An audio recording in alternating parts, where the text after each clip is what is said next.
اهلا بكم، اهلا وسهلا. معايا مجموعه هنتعرف عليها دلوقتي، بدايه من المملكه العربيه السعوديه ومدى الاستفاده من كورسات البروفيسور كرباني استاذ اللغه الانجليزيه بالولايات المتحده الامريكيه. اهلا بك يا عبد الرحمن. أهلا بحضرتك يا دكتور. عبد الرحمن، انت بقالك بتدرس معايا قد ايه؟ كنت مع حضرتك تقريبا 3 مستويات، وقفت لظروف. بس ال3 مستويات دولت سنين دراسة، وما رجعتش إلا ولسه الظروف مستمرة معايا. بس أنا حرفيا وحشتني الدراسة مع حضرتك. الدراسة مع حضرتك متعة. يعني قبل كده بروح للشغل، باجي للشغل كنت بسمع أغاني، بسمع أي حاجة. لا، بقيت بسمع حضرتك على طول. أنت في محاضراتك في وداني على طول. بقت بتؤنسني والله، مش كده مش بسمعها بس مجرد ان انا عايز اذاكرها ويلا حاجه مغصوب عليها. لا، حاجه انا مستمتع بيها. حضرتك في الدراسه يعني مش بس بتدينا يلا الف ب، يلا احفظها صم. لا، بتخليني نستمتع، بتحببنا فيه. طبيعه عملك ايه في السعوديه يا عبد الرحمن؟ انا صيدلي. تمام. في حاجه في مواقف حصلت معاك في السعوديه تبين ان انت مستواك فرق جدا من تعليمي هنا يا عبد الرحمن من كورسات؟ اتفضل. جدا جدا، غير ان زملائي لاحظوا، غير ان اللي معايا لاحظوا تطوري في اللغه والتعامل مع المرضى. كنت بشتغل، انا بشتغل في المدينه المنوره. نعم. طبعا في افواج بتيجي من كم من كل جنسيات العالم. ده بقى هنا لاحظت الفرق اول ما قبل الكورسات وبعد الكورسات.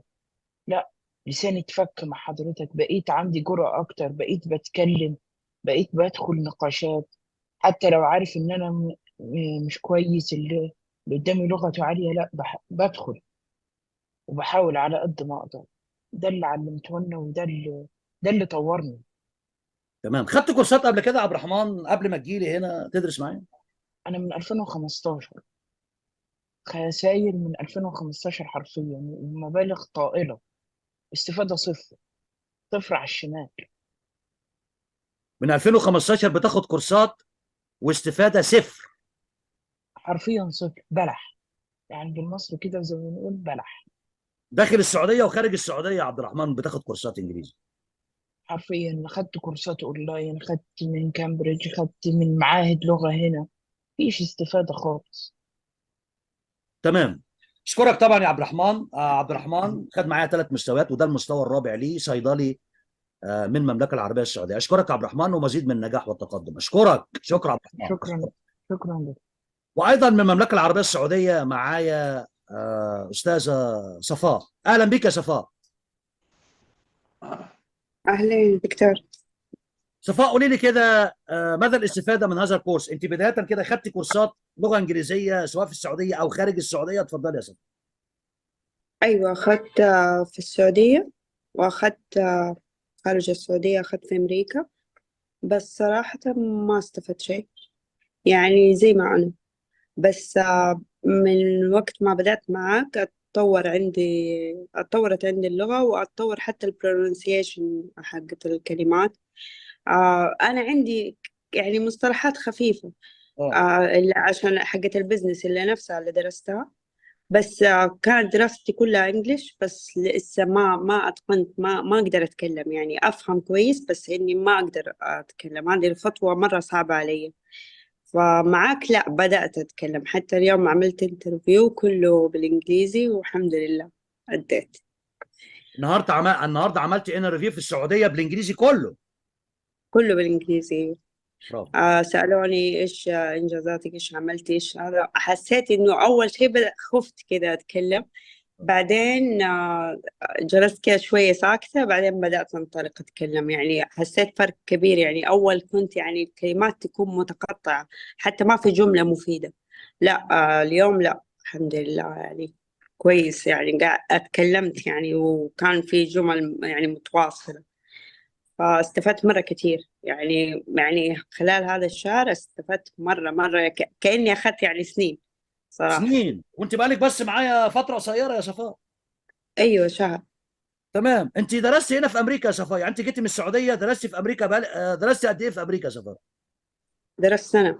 بس سنة صراحة السنة ما استفدت منها شيء. يعني سنة في كان الولايات يعني المتحدة الأمريكية لم تستفيدي شيء. اتفضلي. ما استفدت شيء. يعني أنا كنت دخلت من ليفل 1 مم. وحسوا إنه مستواي كويس فحطوني ليفل 2، بس صراحة ما استفدت شيء. يعني يعني حسيته بسيط علي، وما يعني مو نفس يعني أفهم أنا، بس إنه عندي عقدة يعني الكلام ما أقدر أتكلم، بس كفهم أفهم، بس ككلام يعني يعني لغة أتكلم أسترسل جمل متواصلة ما أقدر. يعني كلمات متقطعة تحس ما في حتى ترتيب في الكلام. بس لا، اليوم صراحة إنجاز. أنا إنجاز انبهرت من إنجاز. نفسي. معنى كده يا صفاء إن أنا اللي بدرسه هنا أنت ما سمعتهوش في أمريكا لسنة. أيوة أبدا، ولا أي يعني أي دورة دخلتها ما يعني ما مرت علي صراحة زي هذه الدورة. فحتى تمام. يعني في البرونسيشن مرة اتحسنت، يعني الحمد لله. يعني أنا انبهرت من نفسي اليوم صراحة. مبسوطة من أشكر، نفسك يا صفاء. مرة فخورة بنفسي. جميل جميل شكرا. جميل جميل. أشكرك يا صفاء. شكرا.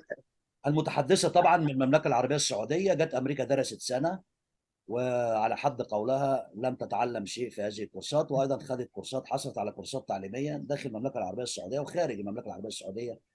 النهارده سعيد. وحتى أخذت في ماليزيا كمان دورة، بس لمدة 3 شهور صراحة استفدت منها، بس برضو ماني قادرة أتكلم، بس ما هي الاستفادة الكبيرة يعني، إنه بس حصيلة كلمات، بس كجمل وهذا لا صراحة.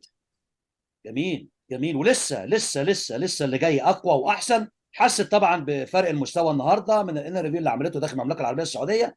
مبسوطه، وده اهم حاجه طبعا في التعليم. حست مستواها ارتفع، حست بتعلم حاجات. وطبعا طبيعي جدا ان طالب يقارن بين المستويات اللي خدها قبل كده والكورس اللي هي بتدرسه معايا دلوقتي. ده فقط بالنسبه ممكن لها أضيف شهر. حاجة؟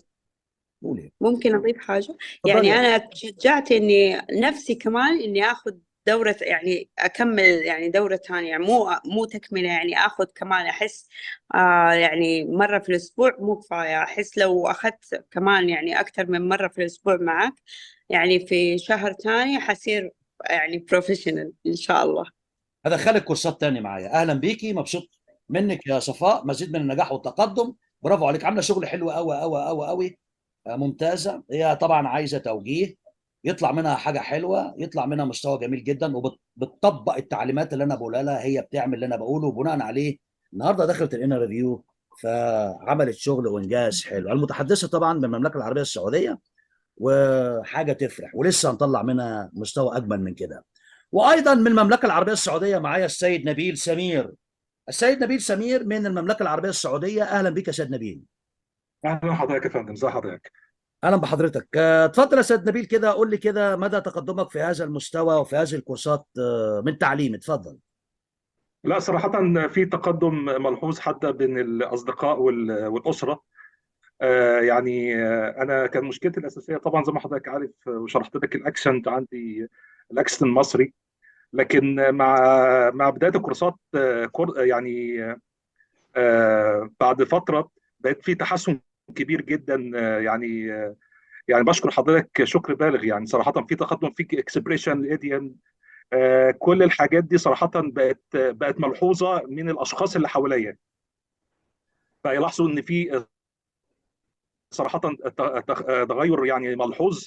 حتى الكلمات، يعني أنا أسلوب حضرتك أسلوب شيق لدرجة إن مثلا وحضرتك بتشرح بعد كده مثلا في أي موقف وعاوز كلمة أو اكسبريشن معين، بفتكر حضرتك وأنت بتقولها في المحاضرة، فبتجيلي على طول كأن حضرتك واقف قدامي بالظبط أو بتقول نفس الكلمة. فالاسلوب ده مش اي حد ممكن يقدمه، فبشكر حضرتك كتير. وانا يعني بقول لحضرتك انا مكمل مع حضرتك لغايه ما اوصل للمرحله ان انا عاوز اوصل لها، يبقى يعني على الاقل يعني يبقى زي النيتيف سبيكر، او وتبقى يعني اللانجوج عندي فيها تحسن كبير. بس صراحه من الكورس ده الكورس الثاني بالنسبه لي يعني في تقدم ملحوظ وكبير جدا، وبشكرك عليه. اشكرك يا سيد نبيل، المتحدث من المملكه العربيه السعوديه.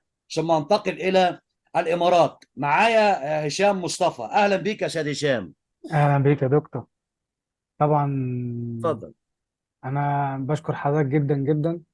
برضو أنا كالي انترفيو على التليفون، نعم. و انا ما كنتش كاتب الجنسيه بتاعتي. اه حتى ال HR مانجر سالني، قال لي انت جنسيتك ايه؟ فانا قلت له مصري.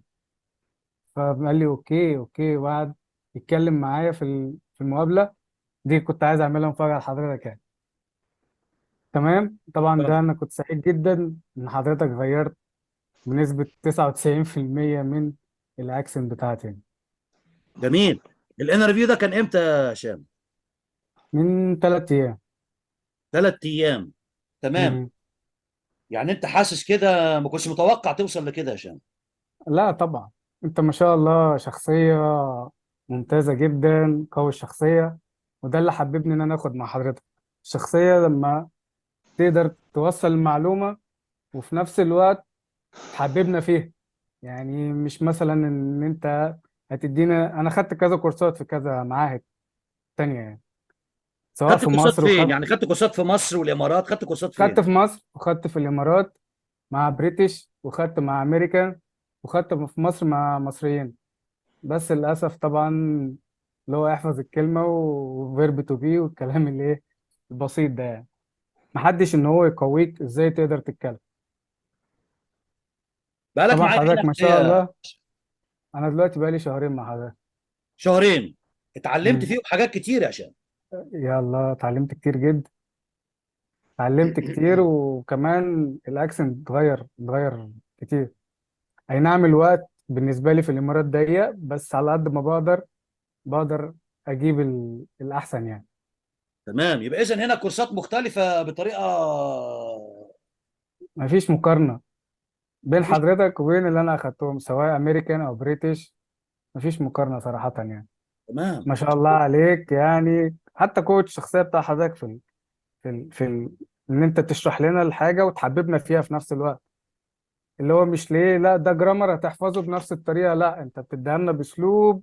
يعني زي الاب اللي بياكل ابنه، بياكله واحدة واحدة ازاي يعرف يضحك عليه عشان ايه يديله المعلومة نعم. دي. ما شاء الله عليك، عندك تالنت فيها يعني. اشكرك يا هشام، بالتوفيق دايما. المتحدث الله طبعا يخليك يا من دكتور. الامارات العربيه المتحده. اشكرك يا هشام. تسلم يا دكتور. وانتقل الى الولايات المتحده الامريكيه. معايا اسلام. ازيك يا اسلام؟ الحمد لله دكتور، كله تمام. الحمد لله. تمام. قول لي كده يا اسلام بقى، يعني استفدت ايه من الكورسات دي؟ اتفضل. Doctor, actually, you did an amazing job. I applied in Middlesex County College to study English as a second language, and I did there 2 levels. And after studying over there, I feel like it's a repetitive way, same as Middle East. So I decided to drop my classes, and then I saw your videos over Facebook and Instagram. I was lucky to contact you, and you accept me to be one of your students. I really appreciate it, doctor. Actually, you did. It's my second level with you. The first one, I learned a lot from you. You learned me a lot, and then I contact you again to start the second level, and I was lucky again. You accepted me as your student, sir. تمام. طيب قول لي كده بقى، انت درست في الكوميونتي كولج في امريكا، مدى الاختلاف؟ تعرف كده تعمل لي مقارنه، هل في اختلاف ام لا؟ يعني اللي انت اتعلمته هنا سمعته هناك في الكوميونتي كولج في امريكا ولا لا؟ اتفضل. Absolutely, sir. There's a big difference between you and the community college. As I said, community college same as Middle East, just a repetitive way, copy and paste. But you have like your sense of for teaching. You are the educator, sir. You are a doctor. So the way you teach me make me like love the English language, and I decide to improve myself. So actually, my role in my life is like life is too short. It's too short to live depressed and too short طيب. to live anxious and too short to struggle every day thinking about taking your life. So get up, your future is brighter than your past. Get up, your ladder is greater than your former. Get up because the best is still yet to come, sir. اوكي جريت. ده بالنسبه له طبعا المستوى الثاني. بالنسبه للاسلام عامل شغل حلو، ولسه طبعا هنطلع منه مستوى كويس. درس هنا في الولايات المتحده الامريكيه في الكوميونتي كولج طبعا. وعلى حد قوله ان في فرق كبير بين طرق تدريسي. هو طبعا على الاقل educator ودكتور طبعا، عشان في تعليم، لكن في اختلاف قوي جدا بين طرق تدريسي و الكوميونتي كولج في امريكا اللي هي كليه المجتمع في امريكا. كاي مهاجر جديد بياخد كورسات هنا لغه انجليزيه ESL عشان يندمج مع المجتمع الامريكي، فطبعا حس بفارق كبير جدا بين مستوى تعليمي ومستوى التعليم في امريكا. من الولايات المتحده الامريكيه انتقل الى طبعا كل الاحترام طبعا لمدام هويدا. اهلا بك يا مدام هويدا. اهلا وسهلا يا دكتور. قولي لي كده يا مدام بقى، انت خدتي كورسات قبل كده قبل ما تجيلي؟ اتفضلي يا مدام. وحضرتك انا كوميونيكيشن انجينير، نعم. ودرست في مصر. طبعا كل الدراسة بتاعتنا كانت بالانجليش في الكلية بتاعتنا. ولما اتخرجت من اول ما اتخرجت دخلت بريتش كونسل وخدت فيها كورسات، ورجعت اتنقلت للسعودية وصلت فيها لليفل 11 في الكورسات، وكان ده الماكسيموم بتاعهم. ورغم كده يعني ما استفدناش اي شيء يعني في الاخر. ما اعتقدش ان احنا يعني في حاجة جديدة اكتر من اللي احنا درسناه في الكليات او في المدارس بتاعتنا في مصر. وبعدين دخلت بعد كده كورس بيزنس، اخدته مرة وبحاول انوع يمكن اطلع بفايدة يعني. واخدت مع البريتش كونسل برضو في الاونلاين اللي هو الايلتس، بس ما امتحنتش فيه لان انا مش محتاجه له، بس انا عايزه انوع يعني. نعم. وبعدين فعلا لما ما لقيتش ان في اي يعني استفاده، لدرجه ان هم في نفسهم في الاونلاين قالوا لي خلاص انت استكفيتي كده قوي يعني كورسات معانا، مش هندي بعد كده اونلاين معاكي.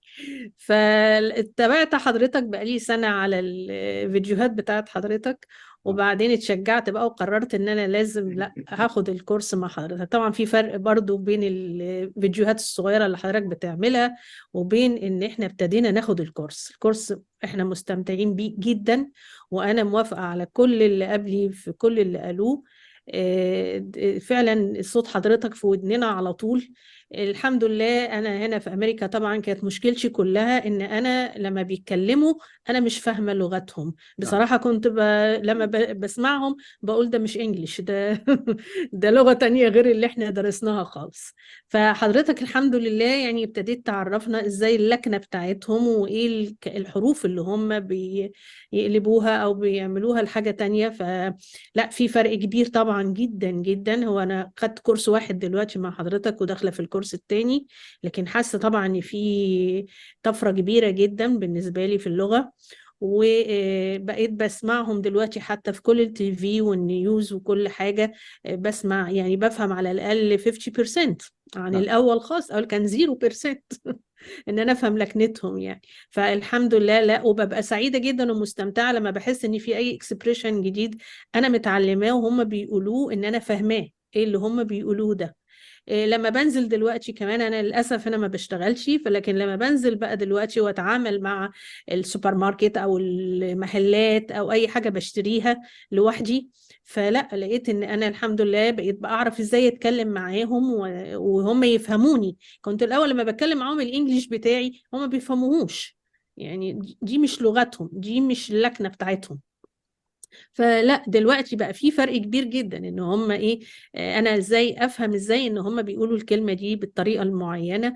فلا في فرق طبعا يعني. اتمنى من الله ان انا افضل مع حضرتك على طول يعني، لان انا فعلا مستمتعة بالكورسات جدا. شرفيني يا مدام، شرفيني. ميرسي يا حضرتك دكتور، درست شكرا. طبعا فتره كبيره بالنسبه يعني انت درستي مثلا فتره كبيره، انت قلت لي ده وصلتي لاعلى ليفل في مصر، ما انا اعلى بقول لك ليفل. لا يعني اعلى ليفل ده كان في السعوديه بقى. انا كنت اتنقلت مع زوجي اه للسعوديه فهو اخدت بقى معاهم. وصلت يعني خدت في الاول في مصر الليفل 1 و 2، وبعدين كملت في السعوديه لحد ما وصلت لاعلى ليفل عندهم. هو ده الماكسيمم بتاعهم يعني. فرجعت تمام. اخدت بقى معاهم. طب اونلاين بقى، يمكن اونلاين ايه يبقى مثلا اعلى شويه مستوى برضو. خدت معاهم كتير اونلاين، وفي الاخر برضو قالوا لي خلاص كفايه عليكي كده اونلاين. تمام تمام. اشكرك طبعا مدام هويدا، عامله معايا شغل كويس جدا وعندها شغف للتعليم باسلوب راقي. اشكرك طبعا يا مدام، شرفتيني يا مدام، ميرسي شرفتيني. يا اهلا دكتور، بيكي. شكرا. انا اللي متشرفه بحضرتك. انتقل من امريكا، وبرضه من امريكا معايا مدام منى. مدام منى من دوله العراق الشقيق. هنسمع دلوقتي الخبره بتاعتها في تعلمها من الكورسات. ازيك يا مدام منى؟ اتفضلي يا مدام.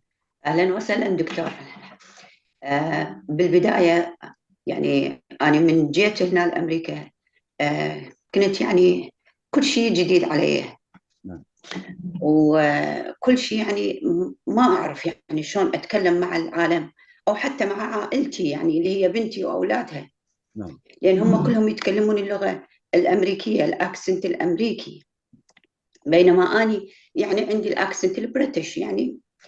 فالحمد لله والشكر من دخلت الكورسات مع حضرتك، وأني أشكر زوجي لأنه أنا كنت ما أعرفك بصراحة، بس أشكر زوجي اللي هو أنطاني العفو الانستغرام مال حضرتك، واتصلت بيك واتفقنا على الدراسة يعني اللي أدرس معك. فالحمد لله والشكر إنه أني من درست الليفل الأول اللي معك حسيت بثقة يعني كلش كبيرة عندي.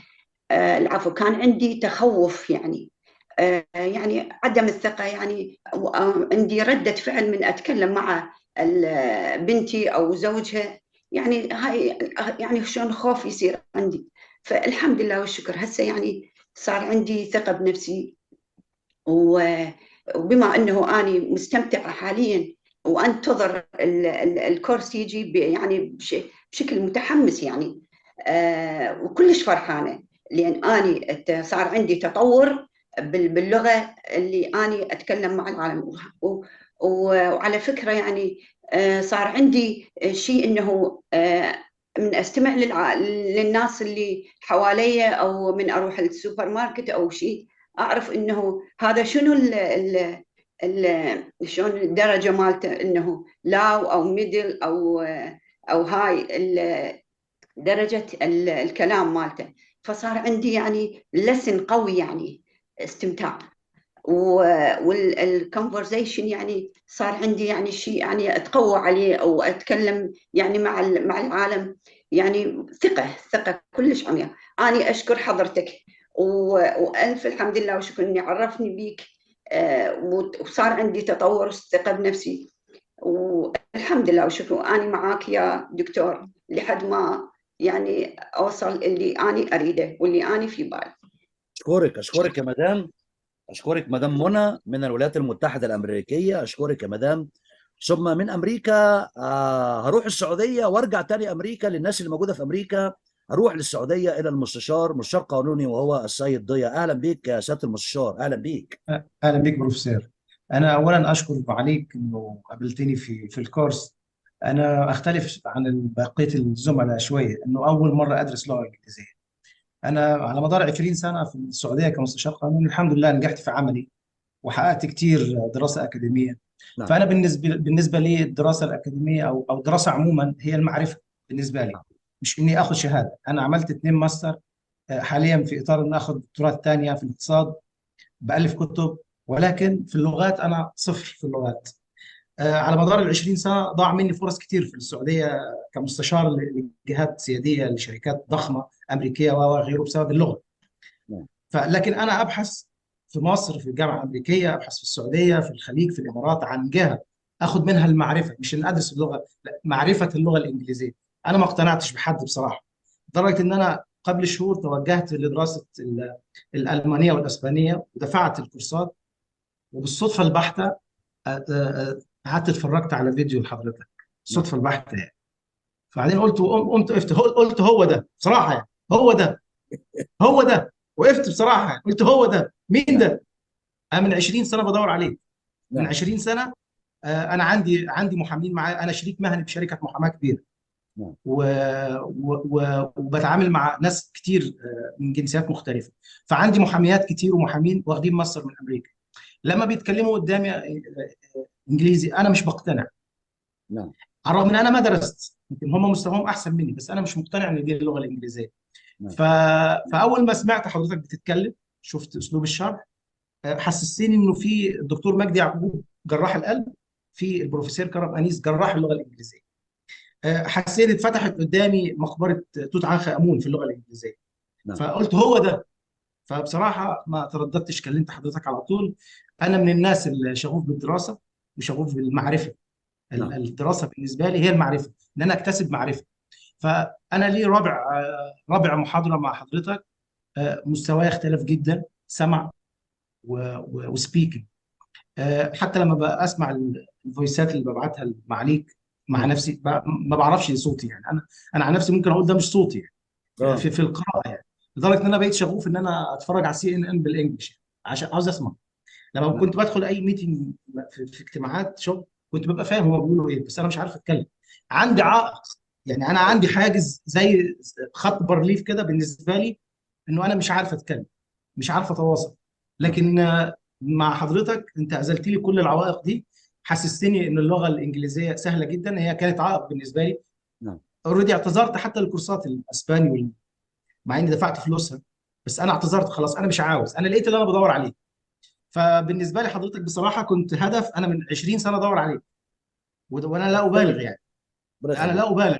واتمنى ان انا افضل مع حضرتك لحد ما تديني بالرجل بره تقول لي خلاص انت بطلت كده. لا لو ابدا، ليه؟ عندك لو حضرتك بتعطي لغات اخرى غير اللغه الانجليزيه، انا ابقى سعيد ان انا اكمل معاك. انا سعيد ان انا حابب ان يكون عندي 4 5 لغات يعني، بحب تمام. اللغات. فبصراحه بشكر معاليك وبشكر ربنا انه وفقني في المرحله دي. حتى ادتني دفعه كبيره انه عندي كتاب قربت اخلصه ان انا اكتبه باللغه الانجليزيه. طبعا طبعا. كتاب في القانون يعني ان انا اكتبه باللغه الانجليزيه. حتى انا كنت عندي هدف انه اتعاقد مع شركه محاماه اجنبيه، بحيث يكون في امريكا يكون لينا شغل مع بعض هناك وهنا في السعوديه زي الشركات المحاماه بتعمل. كلفت محاميات معايا كتير اللي كانوا عايشين في امريكا يدوروا لي على جامعات ادرس فيها لغه، نعم. وانا ما اقتنعتش برضه. يعني انا مقتنع، انا كنت بعد شهرين كنت هسافر امريكا نعم. ادرس لغه، بس لا، قلت انا امريكا كلها جت عندي يعني، لا امريكا كلها جت عندي. فانا بحس ان حضرتك يعني جراح في تشريح اللغه، نعم. بتشرح اللغه يعني.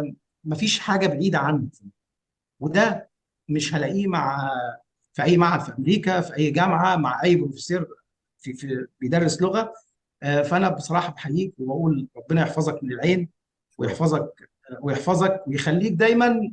اتمنى انه اشوفك مستشار في السعوديه لوزير التربيه والتعليم، مستشار في مصر لتطوير التعليم وتطوير المناهج في المنطقه العربيه. نعم.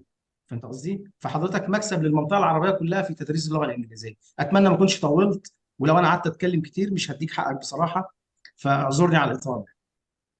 اشكرك طبعا.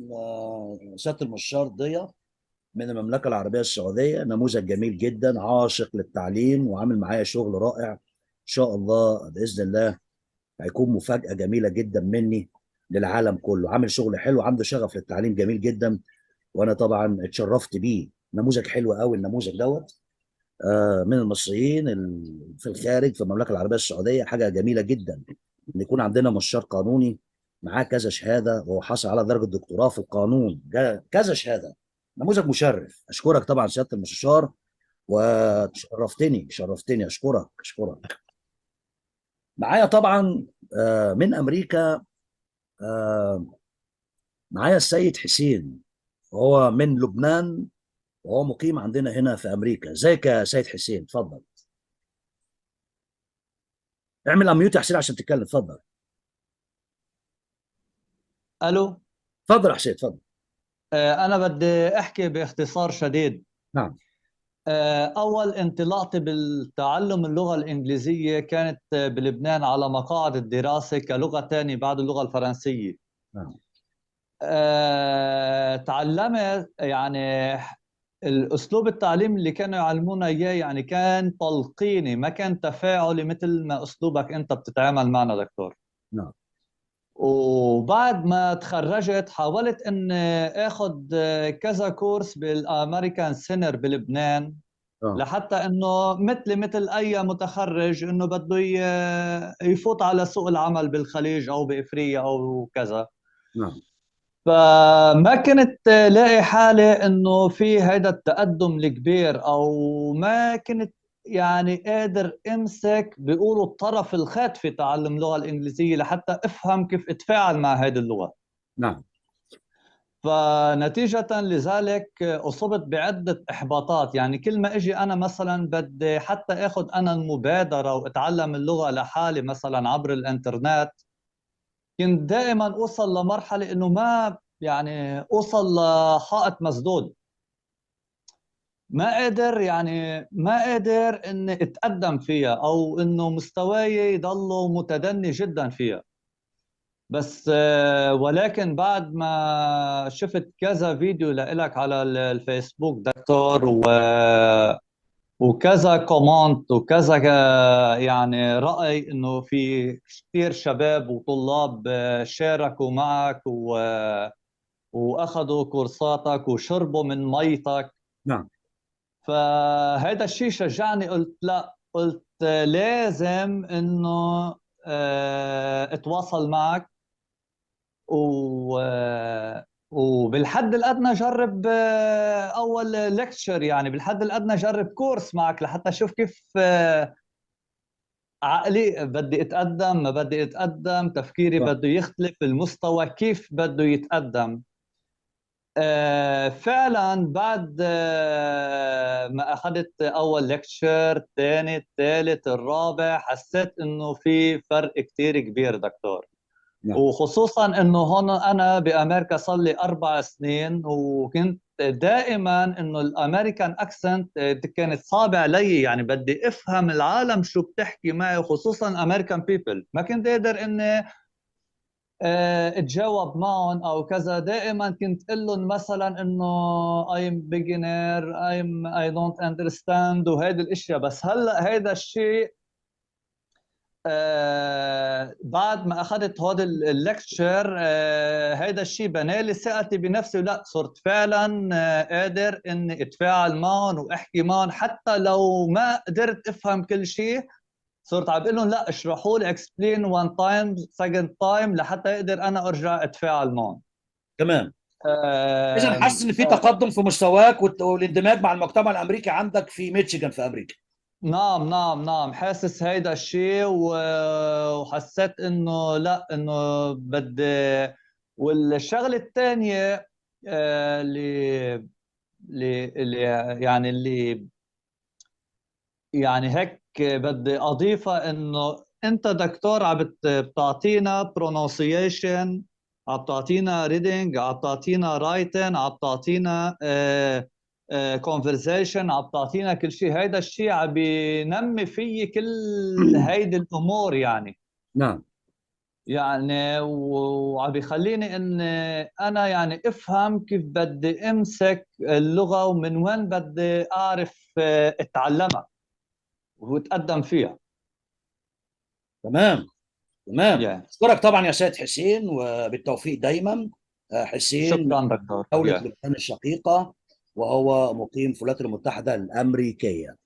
هروح دلوقتي لكندا.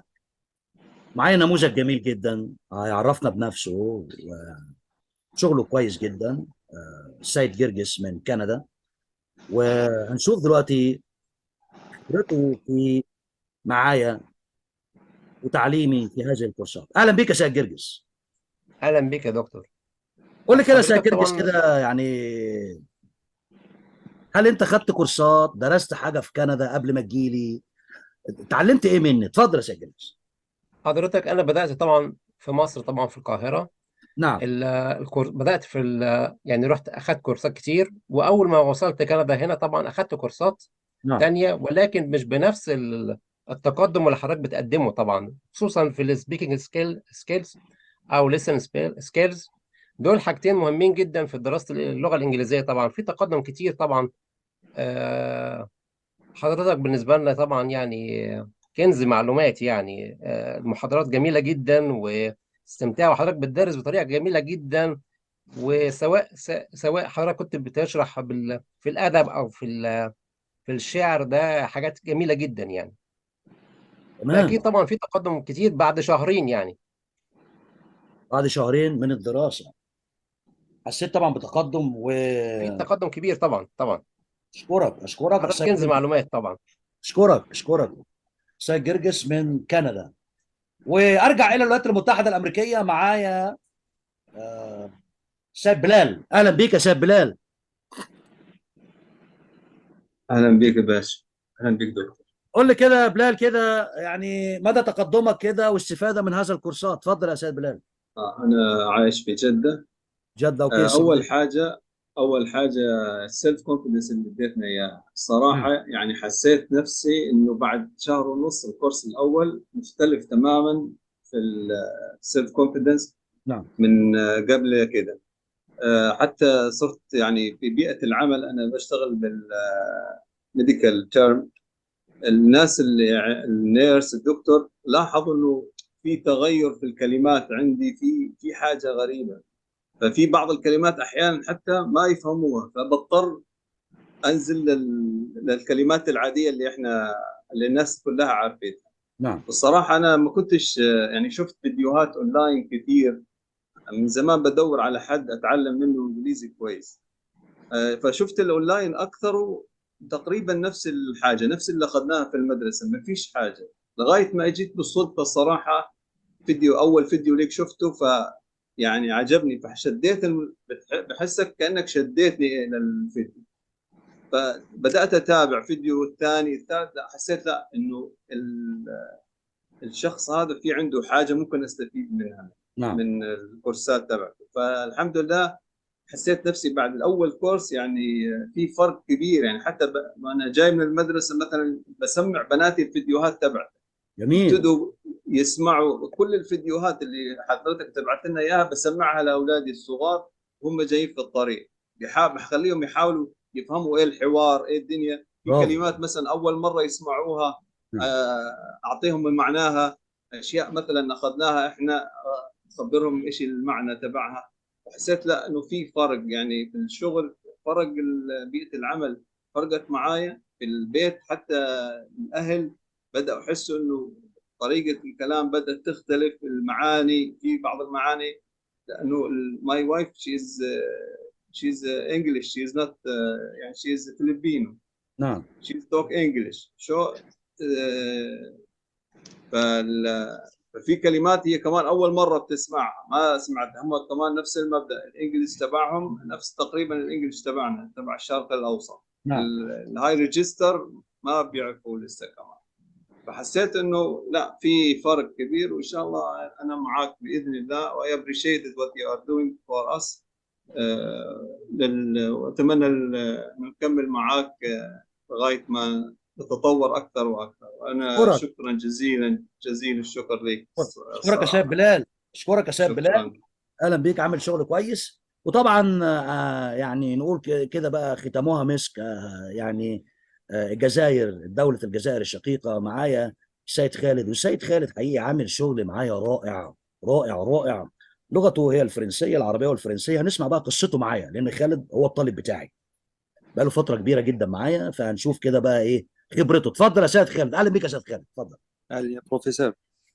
بالحقيقة شرف لي أنا يا بروف أن يكون أحد تلاميذ حضرتك. نعم. طريقة تعليم مستوى عالي جدا. أنا بلاحظ هنا الناس اللي تدرس إنجليزي في الجامعات وما عندهمش المستوى اللي أنا حصلته في وقت قصير. كانت 4 شهور معك، حسيت أنها 4 سنين. نعم. اختصار للوقت، طريقة تعليم، ثقة في النفس، تغيير أسلوب حياة، هذا أهم حاجة. اكتسبت احترام للناس، الناس اللي تشتغل معايا لاحظ التغيير في شخصيتي. يعني كل شيء يتغير في حياتك. اللغة الإنجليزية أنا أصلا كانت مشكلة كبيرة، لأن اللغة الفرنسية لغة ثانية. تأثير الأكسنت الفرنسي عنده تأثير كبير. 20 سنة وإحنا بندرس فرنساوي، أنا عمري ولا كنت أتخيل أني أكسب الأكسنت الأمريكي. في 4 شهور كنت نقول مستحيل، بس بفضل تحفيزك وطريقة تعليمك وأنك تحببنا باللغة الإنجليزية، بدأت ولو مستوى ولو بمعلومات اللي كنت أخذها من حضرتك أني أحصل المستوى اللي أنا وصلت له. شرف كبير أنك تقول علي هذا الكلام. والله أنا يريد أتعلم ولو 10% من اللي حضرتك تعرفه. ربنا يخليك، ده شرف ليا يا سيد خالد. شرف كبير واحترام. تتعلم أنك حتى لما نقول أنك تتعلم حتى التربية من جديد. أشكرك. بروف في المستوى العالمي حاجة عالية جدا. ربنا يخليك. أشكرك. وكثير من النجاحات في حياتك إن شاء الله. أشكرك يا سيد خالد من دولة الجزائر الشقيقة، ومزيد من التقدم والنجاح. أشكركم جميعا، مزيدا من النجاح والتقدم، وإن شاء الله بإذن الله نطلع مستويات مش تبهر بس أمريكا، تبهر العالم، تبهر الشرق الأوسط، لأن أنا بتعب كتير جدا مع الطالب بتاعي. لازم أطلعه يكون مستواه فوق، لا يقارن بأي حد، معلوماته فوق، لغته تكون فوق. بيتقال له كده أنت اتعلمت ده فين؟ لأن ده غريب وتعليم مختلف. عشان كده دايما بقول كده مختلف. أنا مختلف، الموهبة طبعا من الله سبحانه وتعالى، هو اللي بيدي العلم أولا وأخيرا. وأنا بحب جدا الطالب المجتهد معايا، أقف جنبيه أساعده لحد ما بيحقق حلمه. ده هدفي، ان رفع المستوى. في حاجه اسمها before the course and after the course، يعني قبل المستوى اللي انت بتدرس معايا وبعد المستوى. براقبك، بخلي بالي منك قوي، انت ماشي ولا لا. ساعات كده اروح شادد عليك عشان اطلع منك واشوف رد فعلك ازاي. اشكركم جميعا. كان معكم بروفيسور دكتور كرم انيس، استاذ اللغه الانجليزيه في الولايات المتحده الامريكيه. وشعاري دايما بقول كده: knowledge is power، المعرفه قوه. Thank you. Bye bye. Bye.